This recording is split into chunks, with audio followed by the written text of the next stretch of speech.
A canal, industrial buildings of old nature mixed with some massive skyscrapers that are much newer. I guess we must be in Manchester again. Yes, it's time for another vlog of my journey up north to Play Expo, which, as always, consists of a few days in Manchester as well. We'll be getting to Blackpool and the Play Expo, and of course the Norbreck later, but for this vlog I wanted to concentrate more on places to see in Manchester that aren't necessarily pubs and or restaurants. I wanted to show off some of the galleries, some of the museums, and various other things that I took in on my way here. And we're starting with this. This is the Manchester Art Gallery that we are just about to go into. This is a place that I've been to a couple of times on my northern travels. Oh, please excuse my hand there. Lovely old building, lovely pillars as you can see there. Very impressive, almost from the moment you walk into it. Now there's a good few exhibits that I always like to have a look at when I'm here. One in particular that we're just going to come up to is this. This is basically the L.S. Lowry exhibit, and also his teacher, Adolphe Villette. I love Lowry's paintings. I love the old, matchstalk men and matchstalk cats and dogs thing. They're very scenic, I always feel, very evocative of what life must have been like back in Manchester back then. You even see, as you can see, some of the little faces smiling. Coming home from the mill, this is one of my favourite ones personally. There's the accident as well in there. I don't think I've seen that. I do still need to go to the... Oh no, there it is. There's an accident. I do still need to go to the Lowry itself, which obviously has a lot more. That's in Salford. Haven't yet been there on my northern travels, but that's also a nice thing. Here's some of Villette's paintings that are also in the same room. These tend to be much mistier than Lowry's. I love this one in particular. This is of Oxford Road, I believe, circa probably late 19th century, I think, very early 20th century as I recall. Beautiful stuff. Got some nice oil on canvas here, some lovely still lives, and often one thing I quite like about this one is that there's often quite a contrast. Sometimes you get the still life stuff like this poor sod here who's getting his teeth done, mixed with some more modern things, which I always appreciate. There's a lot to take in this wee gallery. The fashion section here is pretty cool. Some very nice pieces here. You've got a lot of your famous designers here. You've got your Alexander McQueen, your Mason Margiela, your Vivienne Westwood. Obviously nothing that I'd ever wear, but it's nice to look at. This is something from the Grand Tour Room, which tends to take stuff like that one that you saw there, which was designed to showcase the breadth of the British Empire, and kind of contrast it. Those paintings like that do seem to make... they have a different meaning these days. Nice and abstract, as you can see. Abstract there, oil on canvas next to it. Oh, and there's this little love here. Hello, how you doing? He looks like he needs a bit of a wash, actually. Now, another place that you have to go when you come to Manchester, kind of, well, not a museum, more of a shop, but it may as well be a museum. This is the Empire Exchange. This is on Newton Street. A glorious place. This is just full of the most amazing collection of tut as far as the eye can see. If you want old comics, if you want old records, if you want a plushie of Seamus that you just saw there, that iconic staircase. Yeah, this is a place you have to go to. And another place that you absolutely must go to as well, right in the heart of the Northern Quarter here, is Afflecks. Afflecks is like an alternative hub, basically. If it's something alternative, you can find it here. You can find all sorts of band t-shirts, posters, a lot of which just align the walls. If you want some anime shop that's got that you can get bubble tea at. If you want tapes, they've got tapes here. In fact, they've got a full tape shop. Oh, there's me. They've got a full tape shop where you can get old tapes of all shapes and sizes. If you want other things, I don't know, crystals, makeup, handbags, all sorts of gothic wear, old clothes that probably cost quite a lot of money. There's even a few arcade machines kicking about here, as I recall. There's also nice cafes as well. There's a massive place full of, what must be hundreds of thousands of wrestling figures. Well, not wrestling figures, just figures in general. I mean, geez, if it was full of hundreds of thousands of wrestling figures, I'd have probably got a lot there. Here's some stuff from the tape shop, as you can see. This proudly says that, we've basically got no new artists, after 2000. There was a lot of Oasis stuff dotted around here, as well as a lot of other Manchester places, as you can imagine, because, well, the bands we formed, haven't they? All sorts of old recording equipment. I love that sign, they're just purely made out of old multicoloured tapes. And yes, there's little posters here, little stuff like tape diagrams almost, making some art out of schematics. Plenty of stuff here, plenty of rude t-shirts as well, we'll be getting to that in a bit. Places like this thing here where I guess you could take a selfie if you're into that Instagram sort of thing. Basically this place, if there's anything alternative you can think of, it's gonna be in this shop. It's an absolutely ridiculous place, the sort of place you can just get lost in. Like, you could probably go into here 5 times and you could still probably end up finding a shop that you didn't even know about before. And there's old Frankie there. So, I've kind of done stuff as regards to like things to eat and things to drink in other Manchester vlogs, but here's a couple of things. This was the first thing I ate actually, a very nice Vietnamese dish. There were some Turkish eggs, nothing that I've ever had before, I must say, from a place called Idle Hands. I've also never had that Fritz Cola. I mean, I know of other like weird hipsterish cola brands, things like Karma Cola and that Roller Cola. But yes, Fritz Cola's a new one on me. Kicks like a mule, it must say. Now, this was pretty awesome. This was a deli sandwich from a place called Butter Bin on Oldham Street. Very nice, full of cured meats, full of jardinera, very much Sopranos vibe, but it still cannot beat the king of sandwiches, the banh mi that you can get on a place on Oxford Road. That is one of the best things. Guri as well here is another great place, brilliant for desserts.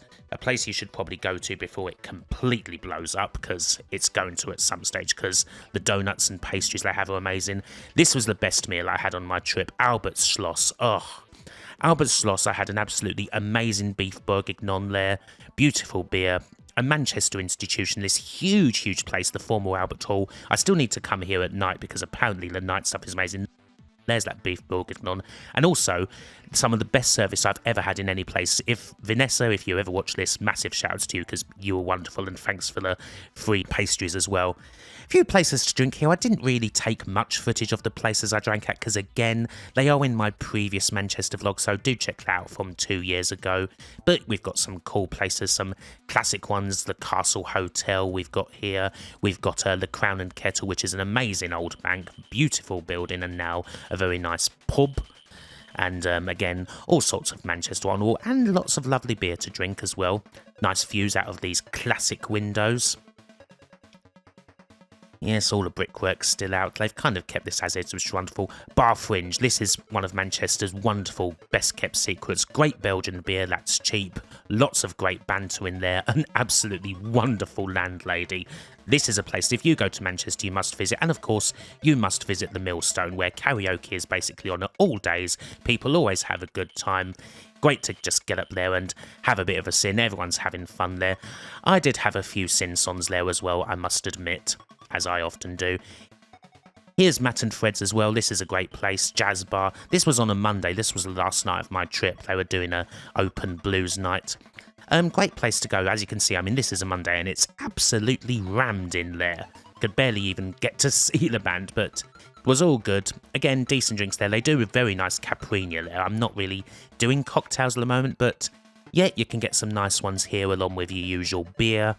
This, yeah, another one of those great little hubs that pretty much anyone, I guess, in Manchester who likes a bit of the old jazz and the blues comes to. And yes, I did go to NQ64. You kind of have to, I suppose, what with the nature of the channel. I kind of feel that this Manchester NQ64 is losing its way a little bit since the expansion. Quite a few of the machines weren't working there. They did have that very nice looking Simpsons there. I believe that's very similar to the one that they've got at the Arcade Club in Bury, one that's been quite lovingly restored. But yeah, I kind of feel that this Manchester one, I mean, the ones in London that they have now, the ones in Soho and Shoreditch, I mean, they're pretty good still, but I feel that Manchester one's losing it a bit ever since it expanded. Anyway, that's about enough of eating and drinking. Here we are in the daytime at St. Peter's Square. And another very cool place that you should probably have a little look around to is the Manchester Library. Here's their massive music section, which takes up an entire floor. I was kind of hoping, I got in here, I was thinking, oh, I wonder if they'd have like a base or something for me to practice on. Unfortunately, I couldn't see one. There were a few keyboards kicking around that you probably could do, but I'm guessing you probably have to be signed up to the library to be able to do it. Again, this is a very grand building, a massive, like, circular one, really takes up quite a bit of space and is very imposing indeed. Now, here's another place that I really wanted to visit. Not this one here, but the one we're seeing next. Again, just take a nice look at my finger there on the top.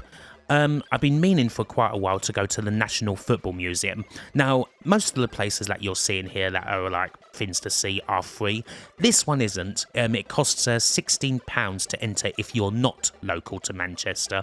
But your ticket is good for a year, so hopefully when I come next year to Manchester, my ticket will still be good for another visit. Obviously, if you like your football, hell, even if you don't really like your football, there is lots to see here. There's a lot just about the history of football in general. Obviously, you've got some pretty grand major exhibits, like you saw the Premier League trophy, you saw the minute book there for the Football Association, the original minute book. There's all sorts of other weird things about football, things that I weren't really aware of before. I was never quite aware of the concept of, I mean, you knew obviously like back in the turn of the last century, you always used to get footballers and other sportsmen on cigarette cards and the like. I wasn't aware of the concept of something called funeral cards. Oh, look, there's a Vuvuzela, everyone remembers those. Funeral cards, apparently you had those way back in the day, and they would be given out to commemorate the death of the team that had just been beaten in a football match, which seems quite quite extreme, but yeah, the obviously not actual death, just symbolic death, because, you know, they lost in a football game. But yes, there is so much here. I mean, especially on this first floor. This first floor kind of has pretty much all the football ephemera that you can eat. Lots of cups, lots of other assorted bric-a-brac. Obviously, little exhibits commemorating some of the tragedies of football. You might have just seen a glimpse of the Bradford fire there.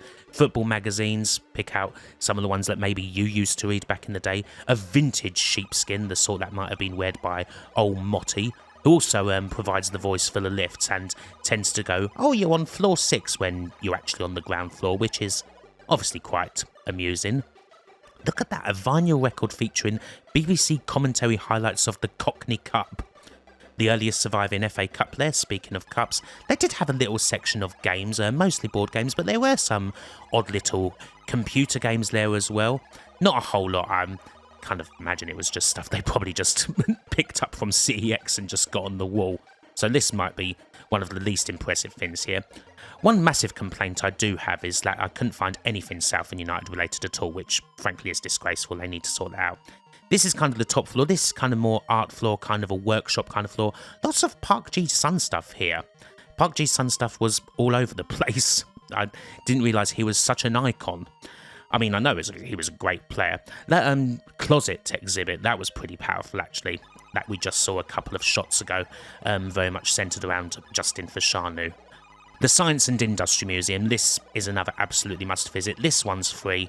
This, obviously Manchester being such an industrial city, this commemorates all of that, commemorates all the things that were done in Manchester over the years, whether it's television, whether it's automobiles, whether it's old computers, as we'll see in a minute when we get to a replica of the baby. You've got the G from the old Granada building. You've got a whole section dedicated to the cotton industry, which was massive in Manchester, textiles, tons of stuff, tons of very intriguing things. If you're into this sort of industrial thing, which I very much am, I really like looking at this stuff, then this is an absolute must visit. You have to go here. And also one other thing that I really like about this Science and Industry Museum, as we do look at the baby, this is always a very popular exhibit and the people who run it are really friendly. They'll pretty much tell you everything you need to know about this, which was a very early example of a computer. A great thing I like about this is the second floor is full of interactive stuff, full of like little games that you can play. Things like, you know, you can construct a building out of like little blocks and then turn the dial and see if it will stand up to an earthquake. You can check your reaction times. You can make little drawings that glow in the dark. You can fiddle about with different balls, different temperatures. It's wonderful. I love that floor. We will be getting to that shortly. This, I would say, is an absolutely fantastic place. If you're on a family trip to Manchester, if you've got your kids with you, take them to the Science and Industry Museum because they will love it. They really will. When I was on that floor, the second floor, which, again, we will come to shortly. I should probably be talking about some other stuff like this big gold carbon filter jug here and all this incredible wrought out machinery. But yeah, there's always seems to be like school trips going on to there and everyone just having lots of fun fiddling about with the various games. But yes, I mean, you can see some of this stuff, some of this absolutely incredible work. I mean, you kind of look at this and you imagine just what it took to run such a place and to build some of these magnificent tools, these magnificent machines that, well, powered Manchester for a long time. I mean, that's the thing with Manchester. It's not necessarily, I suppose, traditionally the prettiest city, but if you kind of like the industrial style, it's a great place to come, and I absolutely love going to Manchester to just look at the old buildings, some of which have been very nicely sort of repositioned as something else. There's a lot of old warehouses that are now pubs, restaurants, flats, all sorts. It is also a city that's, I suppose, changing quite a lot, because you do see, the thing about Manchester is that you always see a massive contrast. You have these old warehouses, these old places where lots of buildings go on, and then you also have, there's always construction going on there. There's always some new skyscraper being built. I mean, sometimes you'll get like massive skyscrapers like 40 floors up, dwarfing some old pub that's been operating as a pub for well over 100 years. And you do wonder, you know, gradually, as things change, as the years go by, more and more of these big old skyscrapers are going to go up, and perhaps a lot of this industry will be lost, because while something like the Science and Industry Museum is truly wonderful, one of the things about Manchester is that you still get to see a lot of it in the flesh. You actually see the old buildings and you think, gee, I wonder what went on in there in the past. That's one of the things I love, and I just hope that over the years that's not really going to get lost. I always love these, always love. It's just wind, you know, coming through a tube and levitating a ball, but you got to get a kick out of it, really, haven't you? So much good stuff in this Science and Industry Museum. And here, as we take a last look at the Roman gardens here, we transfer to the Blackpool. Here we are. Once again, we are at the Norbreck Castle for another Play Expo. And yep, as you can see, Norbreck Castle still kind of looks the same. Now, you know what I always say when it comes to Blackpool? There's so much good stuff right around the back of the Norbreck, and the first thing I had to do, as soon as I got into Blackpool, I had to go to the Norbreck Fish Bar and get myself some lovely northern fish and chips. Oh, look at that. It was absolutely beautiful, this. One thing they did, actually, they let me have free. They had some Irish curry sauce. I had that, and I have to say I'm a convert to that. Shame we can't get that in Southend. I did do the Danny thing of putting some gravy on the fish and seeing how that was, but I can't say I'm a fan of that. But hey, at least you can get gravy like that here. Again, can't necessarily get gravy like that down where I live. So, yep, here we are. We're inside the Norbreck. The carpets are looking as resplendent as ever. All lovely stuff. I was set up in the Windsor Wing this time, and you know what? I've actually got to say, as we walk down this spooky corridor, and naturally you get some exposed stuff here and there, this is still a massive place. Again, it's a place you can easily get lost in. I do have to say that my room, which you will see in a minute, wasn't actually that bad. For the first time ever, and I've stayed here a few times, I actually had a sea view. And the weather weren't that bad this weekend, so I did kind of take advantage of it a bit. Yes, I actually had it. I wasn't just looking at a f***ing brick wall or some shit. And yeah, the room kind of stayed up well. I had 3 beds in it, which God only knows why I had 3 beds in it. I mean, I did say, you know, I'm just staying for one person. Got a shower, a few little clumps of crap in there. This was actually taken right at the end of the trip, so yeah, the room does look a bit used, of course, but yeah, it held up nicely, was nice and comfortable for the time that I was there. Now, of course, we got to have a nice walk around of the expo itself. Obviously, I've been here a few times. I have obviously seen a lot of stuff here. It's nice to see all the old CRTs again. There's a nice wee Sharpex 68000 there, a Nuon. Still got a lot of the arcade machines, most of which did hold up nicely over the weekend. There were a few omissions that are surprising. Oh, I think I spot DC Flake there. A few omissions that I found surprising. There was no Star Wars this year. I mean, Star Wars is normally always there. No Gyrus, which I was personally a bit sad about, but still did have a few of the good old classic arcade games.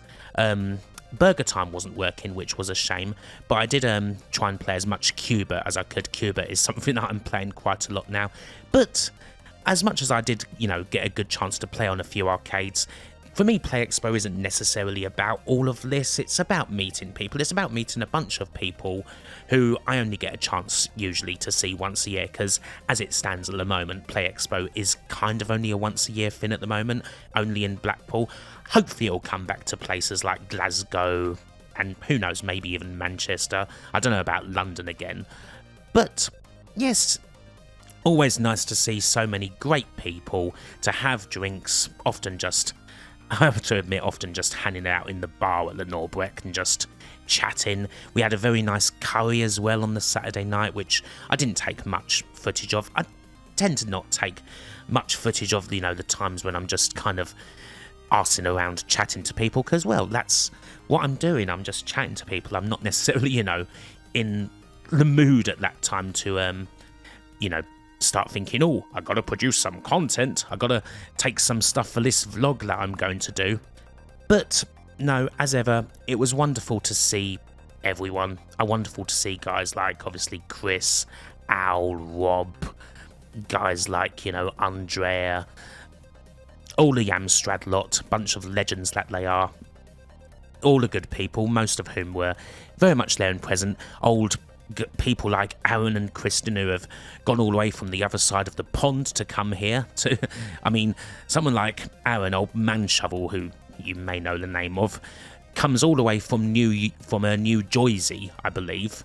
Comes all the way and doesn't necessarily just go on a big old trip to England. He's just come here for Blackpool. Imagine someone going from New Jersey purely to go to the Norbreck.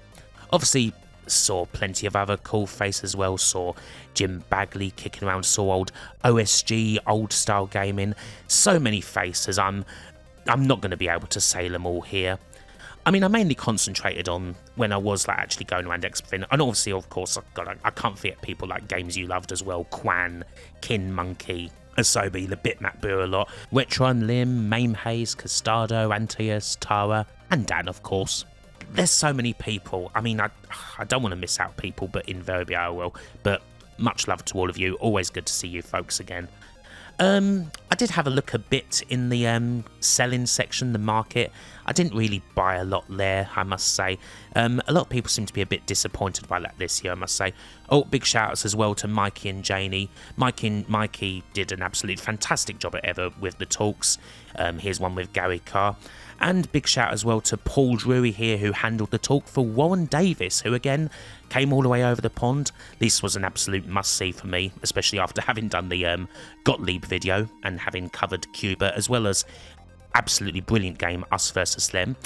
Here's a bit of the pinball, which I could never get on because it's always about 5 deep. Oh, and there's Stuart. Stuart gave me some presents, some bloody simulator game, and a copy of Bygones by Victor Lewis Smith, which I am certainly most looking forward to reading. And also big thanks to Rob as well, Retro or Bust. He he had a few games that he was kind of desperate to ship off. A nice Batman, one of my classics, one of the games that I always enjoyed as a kid, Batman the movie, which I happily took off his hands.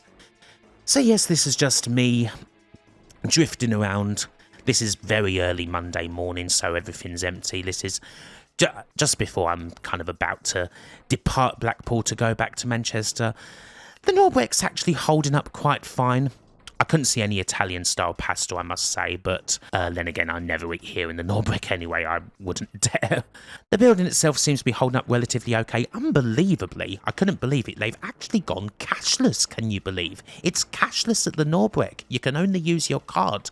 I mean, I know they tried to do that previously last year, but when they did, basically everything failed, and they thought, oh, no, we'll just take cash again, but they seem to have pulled it off. I didn't notice any problems when I was buying my drink or anything like that, or my morning coffee. Big shout outs to Brian as well, who always handles that coffee and breakfast section beautifully. Big shout outs to that guy. Part of the furniture here at the Norbreck. Really should be the boss man of the place.